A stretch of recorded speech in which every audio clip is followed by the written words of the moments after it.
لله نحمده ونصلي على رسوله الكريم أما بعد فأعوذ بالله من الشيطان الرجيم بسم الله الرحمن الرحيم يا أيها الذين آمنوا توبوا إلى الله توبة نصوحا صدق الله العظيم. برادران اہل سنت والجماعت، میرے انتہائی قابل احترام بزرگوں، دوستوں، عزیزوں، ساتھیوں، میں نے سورہ تحریم پارہ 28 کی آیت نمبر 8 آپ کے سامنے تلاوت کی ہے، جس میں اللہ تعالیٰ یہ حکم دے رہے کہ یا ایھا الذین آمنوا، اے ایمان والو، توبوا الی اللہ، کہ اللہ تعالیٰ کی طرف آپ رجوع کریں، توبہ کریں، استغفار کریں، توبۃ نصوحا، پکی اور سچی اور دل سے توبہ کی۔ اب یہ اللہ تعالیٰ حکم دے، اس کا مطلب یہ ہوا کہ گناہ کی دو قسمیں، ایک ہے گناہ صغیرہ اور دوسرا ہے گناہ کبیرہ۔ ایک صغیرہ اور دوسرا کبیرہ۔ صغیرہ گناہ اسے کہتے ہیں جس لفظی مطلب ہے چھوٹا۔ علماء نے لکھا ہے کہ کوئی بھی گناہ اگر ایک مرتبہ کیا جائے یا سالوں سے ہو جائے وہ سب صغیرہ ہے۔ اگر اسی کو دوام بخشے، بار بار کر رہا ہے وہ اتنا سا، تو بار بار کرنے کی وجہ سے اس کا نام پڑ جاتا ہے یہ کبیرہ ہے۔ ٹھیک ہے؟ تو کچھ صغیرہ اور کچھ کبیرہ۔ مثلا کہ آپ نے قبلے کی طرف اب وضو کر رہے ہیں، اور وضو کرتے ہوئے آپ کو چاہیے کہ منہ اس طرح کر کے اگر کوئی دھوپ وغیرہ یہ ہے ایسے کر کے نکالو، اور ہے قبلے کی طرف، اور ساتھ ہی اس طرح ہی، یہ ساری بے ادبی اور صغیرہ گناہ۔ لیکن اگر بار بار اس کو کر رہا ہے تو پھر یہ کبیرہ بنتا ہے۔ ٹھیک ہے؟ اسی طریقے سے صغیرہ، یہ وضو کرنے سے کوئی بھی نیکی کا کام آپ کریں گے تو یہ صغیرہ اس وضو سے، نماز پڑھنے سے، تحیۃ المسجد ادا کرنے سے وہ سارے گناہ ختم ہو گئے۔ لیکن کبیرہ گناہ بھی علماء نے لکھا ہے اس کی جزیات تو بہت ساری، لیکن مین جو ہے یہ 7 ہے۔ مثلا دل جو ہے، دل کے 4 کبیرہ گناہ۔ کیا؟ ایک ہے شرک کرنا، کہ آپ اس کے اندر غیر کا نام آباد کر، شرک کر، کہ فلاں بھی کرتا، فلاں بھی کرتا، کوئی بھی کچھ نہیں کر سکتا، اصل کرنے والا کون ہے؟ تو اگر دل کے اندر غیر کا نام آباد کریں گے تو گویا کہ یہ شرک ہو گیا اور یہ کبیرہ گناہ۔ دوسری چیز کہ اللہ تعالیٰ کی رحمت سے ناامید ہونا، یہ بھی کبیرہ گناہ۔ اللہ کی رحمت سے ناامید ہو۔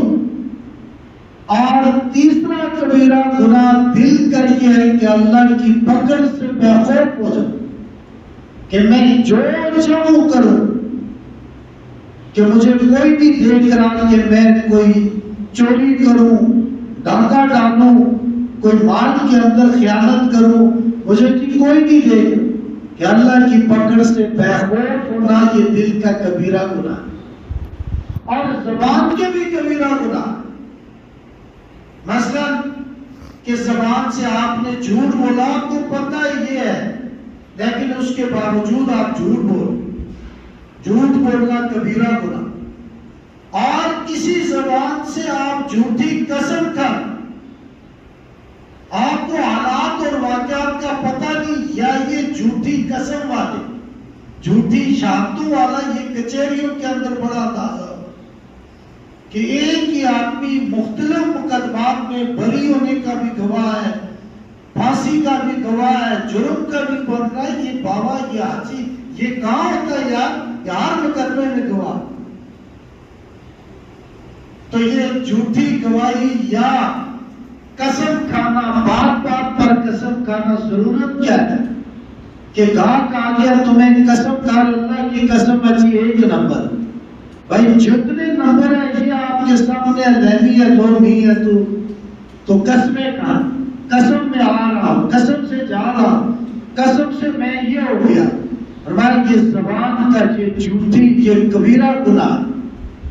اسی طرح الزام لگانا کسی پر، الزام گواہ موجود نہیں ہے، الزام لگا دیا، ٹھیک ہے، الزام لگا دی، یا سنی سنائی بات آگے چلا دی کہ فلاں نے اس کے بارے میں یہ کہا تھی، اور آگے اس نے سنی، اس نے سنی، اس نے سنی، اس کو آگے چلا دیا۔ یہ کبیرہ گناہ۔ جب تک آپ کے پاس من و دلائل موجود نہیں تو کسی کی بات پہ یقین کر کے اس کو آگے چلانا نہیں چاہیے۔ اسی طرح زبان کا کبیرہ گناہ یہ جادو ٹونا بھی ہے، یہ انتر منتر، یہ وظائف اس طرح کے کر کے کسی کے کاروبار کو متاثر کرنا، میاں بیوی کو درمیان تفریق کا متاثر ہو جائے، تفریق ہو جائے، جدا ہو جائے، تو یہ جادو، یہ انتر، یہ منتر، یہ ٹونا، یہ اس طرح کے تعویذ، یہ زبان کے کبیرہ گناہ ہے۔ پیٹ کے کبیرہ گناہ، شراب پینا، یتیم کا مال کھانا، حرام کمائی کھانا، یہ پیٹ کے کبیرہ گناہ۔ اور شرمگاہ کے کبیرہ گناہ ایک زنا اور بدفعلی۔ آپ کے دو کبیرہ گناہ، ایک ہے چوری اور قتل۔ پاؤں کا کبیرہ گناہ یہ ہے کہ میدان جہاد سے کفار کے ساتھ مقابلے میں آپ کھڑے ہیں اور اب آپ اپنے آپ کو بچا رہے، بھاگ رہے کہ چلو جی یہ دو چار مر جائیں تو مجھے تو بچنا چاہیے کہ وہ میرے وہ پلاٹ ہیں، وہ پیسے، وہ بیوی تیسری چوتھی جو کی ہے وہ روئے گی، تو لہذا تلوار اور بندوق چھوڑ دو اور بھاگ جاؤ، ٹھیک ہے؟ تو یہ بھاگنا، یہ میدان جہاد میں یہ کبیرہ ہے، گناہ ہے۔ اور ایک پورے جسم کا کبیرہ گناہ ہے کہ ماں باپ کی نافرمانی کر، بڑے انسان کی نافرمانی کرنا، ماں باپ کی نافرمانی، تو یہ پورے وجود کا کبیرہ ہے۔ اس کا نقصان ہے بڑا نقصان ہے۔ کبیرہ گناہ کا سب سے بڑا نقصان یہ ہے کہ اللہ تعالیٰ معرفت کے دروازے بند کر دے۔ آپ رو رو کر دعا کریں گے، تمہاری دعا کا کوئی اثر نہیں ہوگا۔ کیوں؟ اس کے پیچھے یہ ہے کہ آپ نے کبیرہ گناہ کی۔ آپ تلاوت کریں گے، روئیں گے، صدقہ خیرات کریں گے، لیکن آپ مایوس ہو جاتے ہیں کہ بھائی میں تو مہینے سے مانگ رہا ہوں، سجدے کر رہا ہوں، میری تو قبول نہیں ہو رہی۔ تو وجہ یہ ہے کہ آپ کوئی کبیرہ گناہ کر رہے ہیں، جس کبیرہ گناہ کی وجہ سے اللہ نے معرفت کے دروازے بند کر۔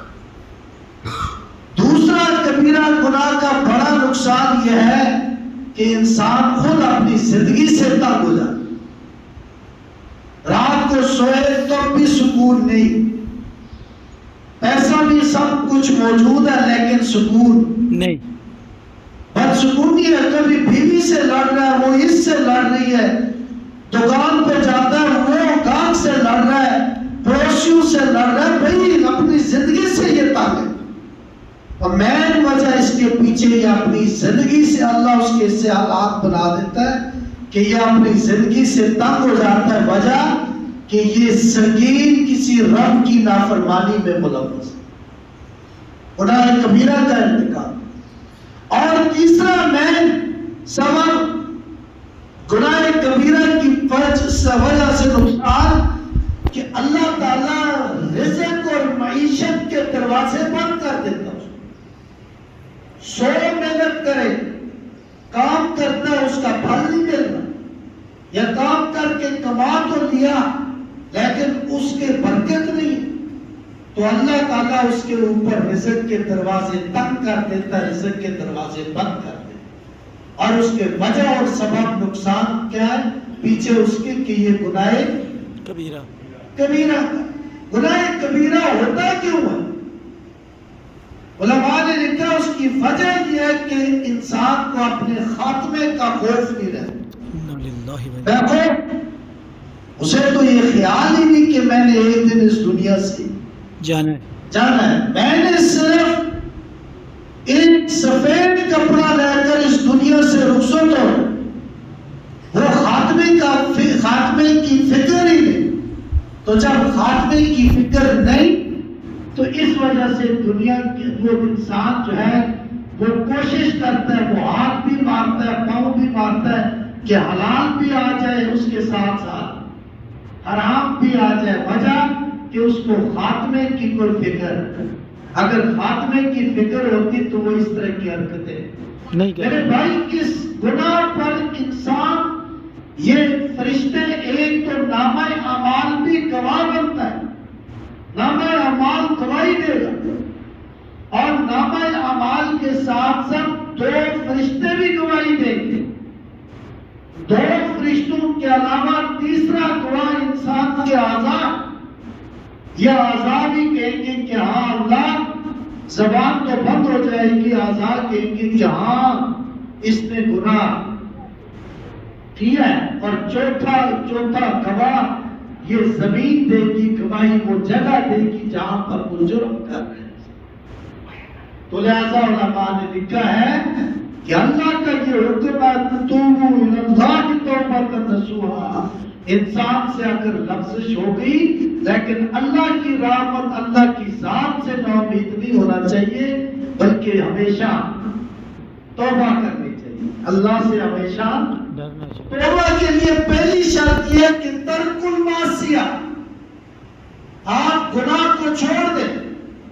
بات سمجھ آ گئی؟ آپ گناہ، جو اس گناہ کے اندر آپ ملوث ہیں، ترک المعصیہ، اس گناہ کو ختم کرتے چھوڑ دیں. اور دوسری شرط یہ ہے کہ فعل الندامہ، کہ ماضی کے اندر جس برائی کے اندر آپ ملوث تھے گناہ، آپ اس پر ندامت کے آنسو بہائیں. یہ اللہ میں کس قدر غافل رہا، میں یہ جرم کرتا رہا، اللہ میں ندامت ہوں، شرمندہ ہوں، میں جو ہے آپ سے معافی چاہتا ہوں. فعل الندامہ، ماضی کے اندر جو کیا اس پر ندامت اختیار. اور تیسری شرط یہ ہے کہ یہ عزم کر لے، ارادہ کر لے، اللہ یعود الیہ، کہ میں آئندہ بقیہ زندگی جب تک میں زندہ رہا تو میں گناہ کی طرف نہیں جاؤں گا. اور اگر گناہ کا تعلق حقوق العباد کے ساتھ ہے تو چوتھی شرط یہ ہے کہ جب تک بندوں سے معاف نہیں کروائے گا اللہ کے ہاں وہ گناہ معاف نہیں ہوگا. اور یہی وجہ ہے ابو ہریرہ رضی اللہ تعالیٰ عنہ حدیث کے راوی ہے، اور بخاری اور مسلم کے اندر روایت موجود ہے. فرماتے ابو ہریرہ رضی اللہ تعالیٰ عنہ، نبی اکرم صلی اللہ علیہ وسلم نے فرمایا کہ واللہ انی لا استغفر اللہ فی یوم اکثر من 70 مرۃ، واللہ انی لا استغفر اللہ. اللہ کی قسم، ابو ہریرہ رضی اللہ تعالیٰ عنہ فرماتے ہیں کہ اللہ کے رسول صلی اللہ علیہ وسلم نے فرمایا اللہ کی قسم، انی لا استغفر اللہ، کہ میں ایک دن میں اللہ سے استغفار کرتا ہوں، اللہ کی قسم اٹھا کے کہتا ہوں کہ میں ایک دن میں اللہ سے استغفار کرتا ہوں اکثر من 70 مرۃ، 70 مرتبہ سے زائد اللہ سے کیا کرتا ہوں؟ استغفار کرتا ہوں. کون فرما رہے ہیں؟ اللہ کے رسول صلی اللہ علیہ وسلم فرماتے ہیں اللہ کی قسم میں 100 سے زائد 70 سے زائد مرتبہ اللہ سے استغفار. اب تمام علماء کا اتفاق ہے کہ نبی کی ذات پر کوئی گناہ نہیں ہوتا، وہ معصوم، حتیٰ کہ گناہ کو یہ ہمت نہیں پڑتی کہ وہ نبی کے قریب ہے، ہونا اور چیز ہے، گناہ کو بھی ہمت جرأت شیطان کو نہیں کہ وہ آ کر نبی اکرم صلی اللہ علیہ وسلم کو پھسلائے۔ یہاں سنت والجماعت کا یہ عقیدہ ہے کہ انبیاء جو ہے یہ بولے یہ معصوم ہے، معصوم ہوتے ہیں، انبیاء معصوم ان ہوتے پر کوئی گناہ نہیں ہوتا۔ تو باوجود اس کے کہ نبی پر کوئی گناہ نہیں، فرماتے اللہ کی قسم میں 70 سے زائد مرتبہ دن میں روٹین ہے مسلسل استغفار کرتا۔ کیوں؟ کہ اللہ کے رسول صلی اللہ علیہ وسلم نے یہ بات سمجھائی کہ آپ پر گناہ ہو یا نہ ہو، اللہ تعالیٰ سے آپ استغفار کریں، امت کو سمجھایا اگر گناہ ہوں گے تو معاف ہو جائیں گے، اگر گناہ نہیں اس کے باوجود آپ استغفار کریں گے اللہ تعالیٰ تمہارے درجات میں بلندی عطا۔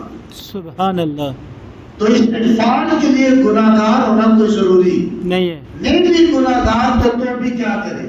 استغفار کے استغفار کرے، استغفر اللہ استغفر۔ اور یہی استغفار، اسی توبہ کے واسطے میرا رب کتنا قریب رب، کتنا شفیق رب ہے، مہربان رب ہے۔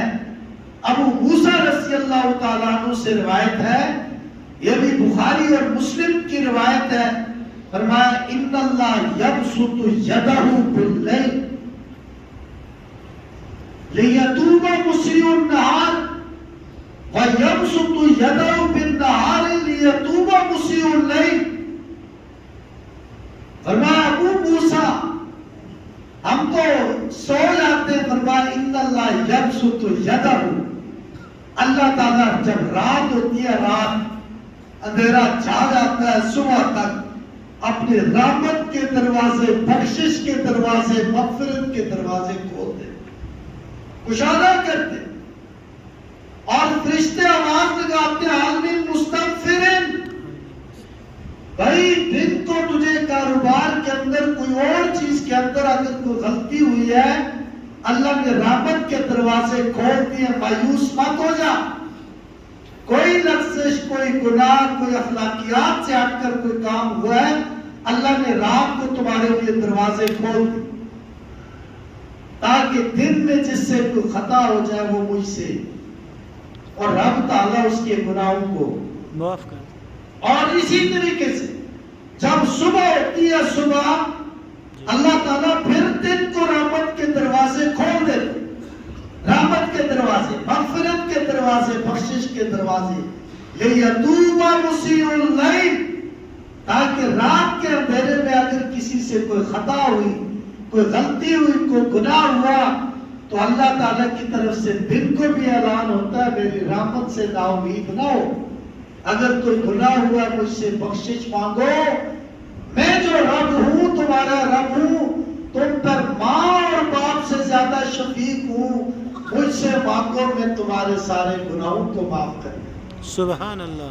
یہی وجہ ہے کہ ان امراۃ، ابو ہریرہ رضی اللہ تعالیٰ عنہ فرماتے ہیں، بخاری کی روایت، ان امراۃ من جہینہ اتت النبی صلی اللہ علیہ وسلم وہی حبلى من الزنا فقالت یا رسول اللہ جئت اصبت حدا فاقمہ علی، اللہ کی ذات رحیم ذات ہے، معاف کرنے والی ذات ہے، اللہ کی ذات سے نا امید ہونا یہ کفر ہے، کفر، ٹھیک ہے جی۔ فرمایا اللہ کے رسول صلی اللہ علیہ وسلم ان امراۃ من جہینہ، قبیلہ جہینہ کی خاتون نبی اکرم صلی اللہ علیہ وسلم کے پاس آئی، آ کر فرمانے لگی وہی حبلى من الزنا، وہ زنا سے حاملہ تھی، حاملہ، قبیلہ جہینہ کی خاتون آئی، وہ زنا سے حاملہ تھی، آ کر فرمانے لگی اللہ کے رسول صلی اللہ علیہ وسلم مجھ سے غلطی ہو، برائی ہو، میں خود اقرار کرتی ہوں، گواہوں کی ضرورت نہیں، لیکن میں یہ چاہتی ہوں، میں آپ کی امتی، میں یہ چاہتی ہوں کہ دنیا سے میں پاک اور صاف ہو کر قبر میں جاؤں، آخرت میں جاؤں. میں کیا ہوا؟ ابلا من الزنا، زنا سے حملہ ہو گئی، مجھ پر ہاتھ قائم کر، مجھے پاک صاف کر. اللہ کے رسول صلی اللہ علیہ وسلم نے فرمایا جاؤ فدعا النبی فلیتہا. نبی اکرم صلی اللہ علیہ وسلم نے اس خاتون کے معصوم کو بلایا اور بلا کے اس سے کہا کہ اس کی دیکھ بھال کرو، کھانا پینا ساری کوئی چیزیں، کھانا پینا کپڑے سب کچھ دو، کچھ بھی نہیں سے کہنا. اور جب یہ بچہ جنے کی پھر میرے پاس لے آؤ. اور وہ گھر لے کے کھلایا پلایا. جب بچہ جنا تو واپس آئی. نبی اکرم صلی اللہ علیہ وسلم نے فرمایا جاؤ، یہ عدالتی نظام تھا، ایک عدالتی نظام، ٹھیک ہے، جاؤ.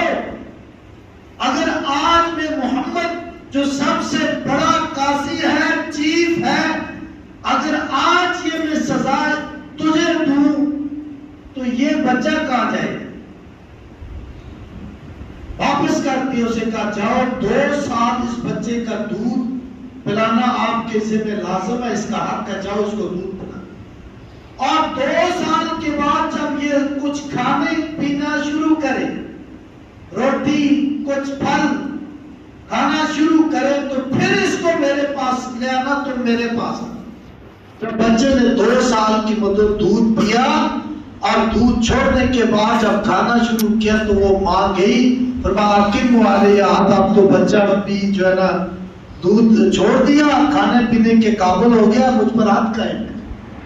نبی اکرم صلی اللہ علیہ وسلم فرجمت ایک گڑھا کھدوایا اور اس کے اندر یہ جسم ڈال کر، اس کو مٹی ڈال کر، اور تمام سے کہا کہ اس کو پتھر مار کے رجم کر دیا. سر میں پتھر لگے. بہرحیم قسم کے جوانوں کو آرڈر دیا کہ ترسنا ہے چیخنے کا، ٹھیک ہے، چوں چاں ہوتا رہے گا پر تم کام جاری رکھو. اسے رجم کیا گیا. رجم کرنے کے بعد جب اس کو نکالا، اس کو کفن دیا، غسل دیا واقعوں نے، اور جنازہ لایا. نبی اکرم صلی اللہ علیہ وسلم آگے بڑھے جنازہ پڑھانے کے لیے، تو حضرت عمر رضی اللہ تعالیٰ عنہ نے پکڑ لیا. میں کیف تصلی وقت زنت، اے اللہ کے رسول کیسے آپ اس کی امامت کروا رہے ہو؟ قد زنت، اس نے تو زنا کی وجہ سے مری ہے، اس کو رجم سزا ہوئی ہے. لیکن اللہ کے رسول صلی اللہ علیہ وسلم نے کیا فرمایا؟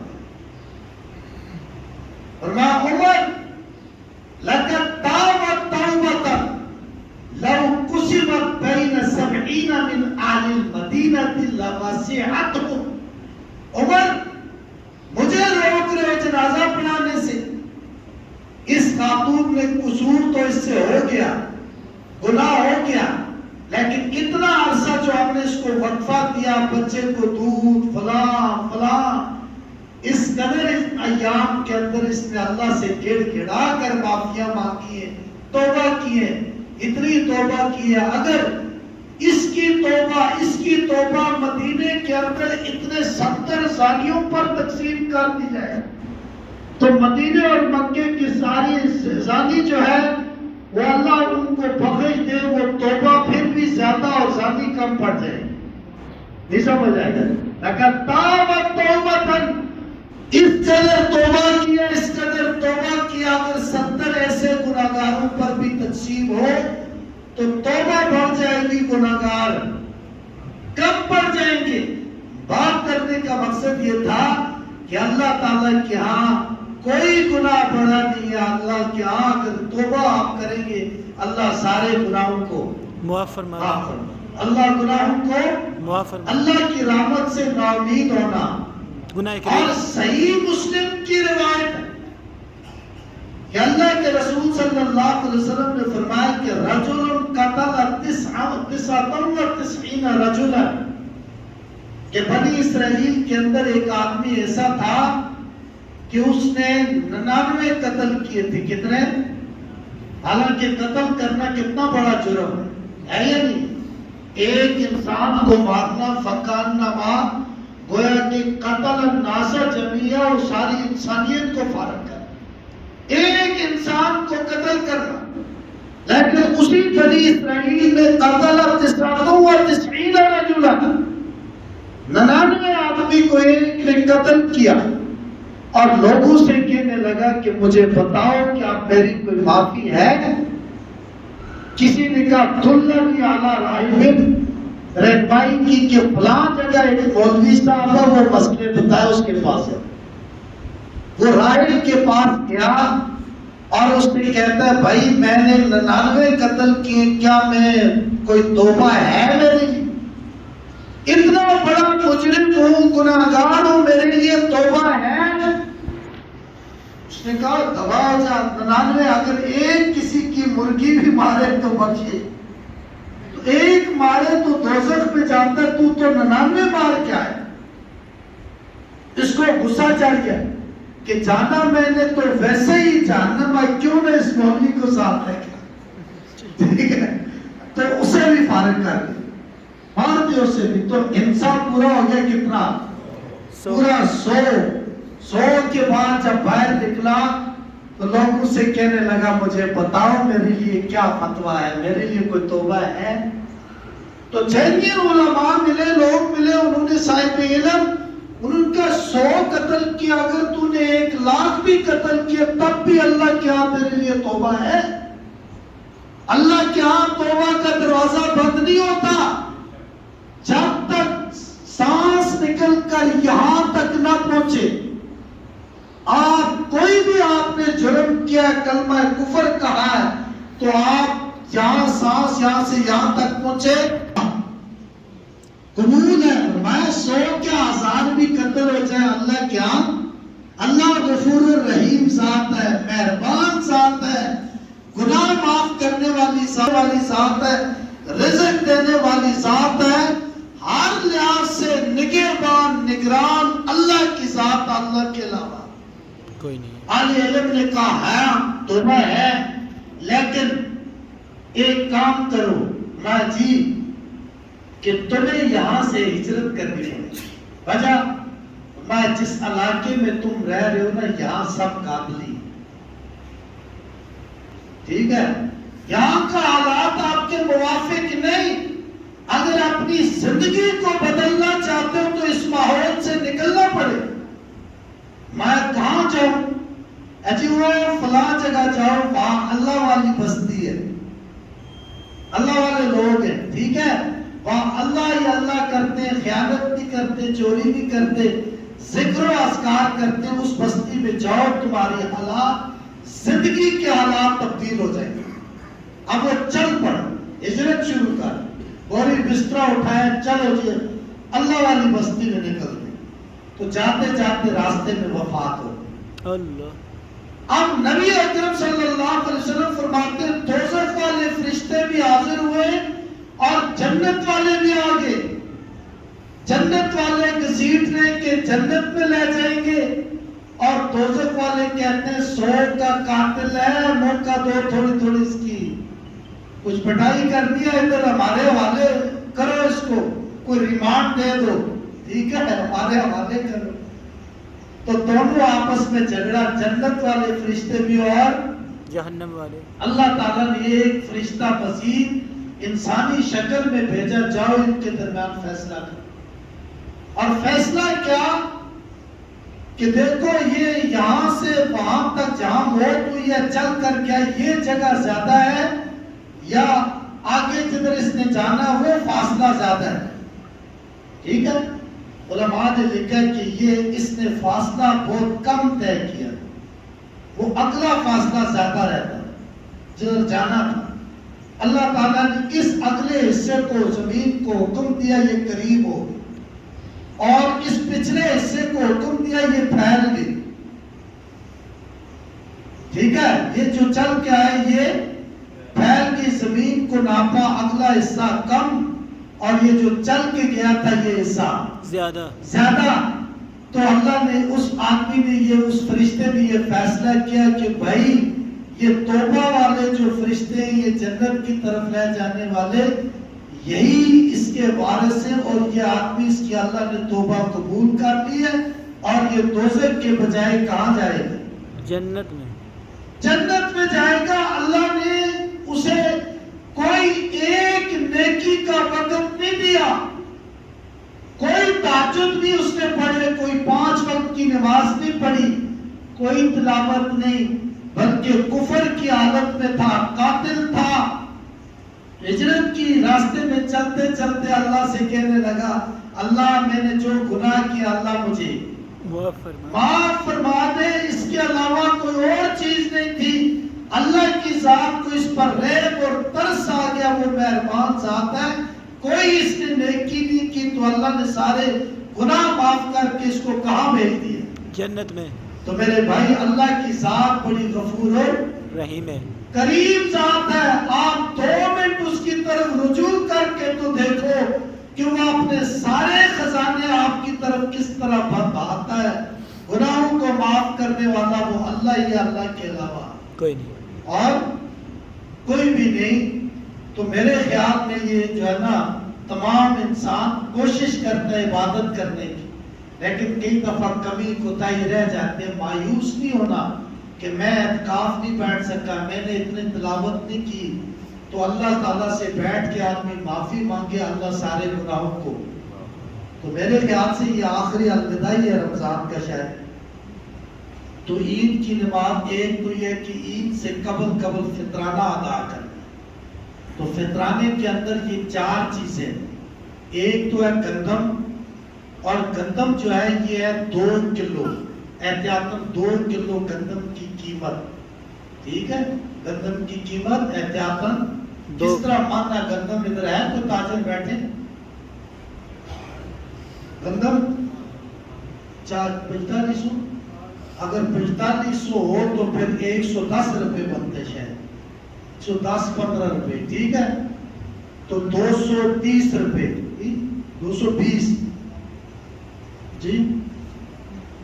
اسی طرح 2 گندم کم نہیں دینا، اگر احتیاطاً گندم کے حساب سے دینے تو 250 کے حساب سے دینا.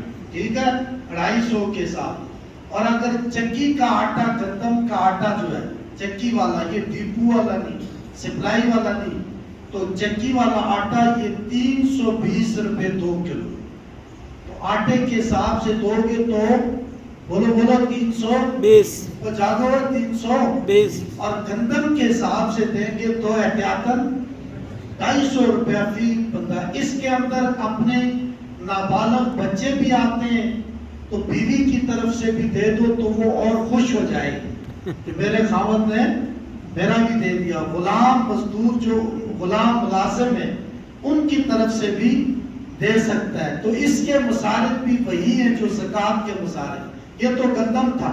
تو کھجور 1 سا 4 کلو، جو ہے جو یہ بھی 4 کلو. ٹھیک ہے، اور کھجور 4 کلو اور کشمش بھی 4 کلو. اب آپ کو اختیار ہے کہ آپ کھجور سے ادا کریں، کشمش سے دیں، یا گندم سے دیں، یا آٹے سے دیں. تو یہ آپ پر آیا، تو آپ کے جیسے حالات ہیں اسی کے مطابق آپ، لیکن اس قدر خیال رکھنا چاہیے تاکہ غرباء بھی آپ کی خوشیوں میں شامل ہوں، ان کو بھی فائدہ ہو. ایک تو یہ چیز. دوسری چیز یہ ہے کہ عید کا ٹائم کیا ہونا چاہیے؟ جی میر صاحب،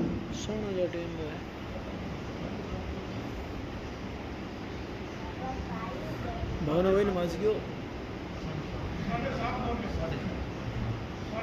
7:30 ٹھیک ہے، سب ٹھیک ہے. سردار صاحب 7:30 ٹھیک ہے، 7:30. تو خاتم صاحب فتویٰ آخری توڑا سر 7:30 ٹھیک. تو اللہ ہم سب کو عمل کرنے کی توفیق عطا. ڈاکٹر صاحب ٹھیک.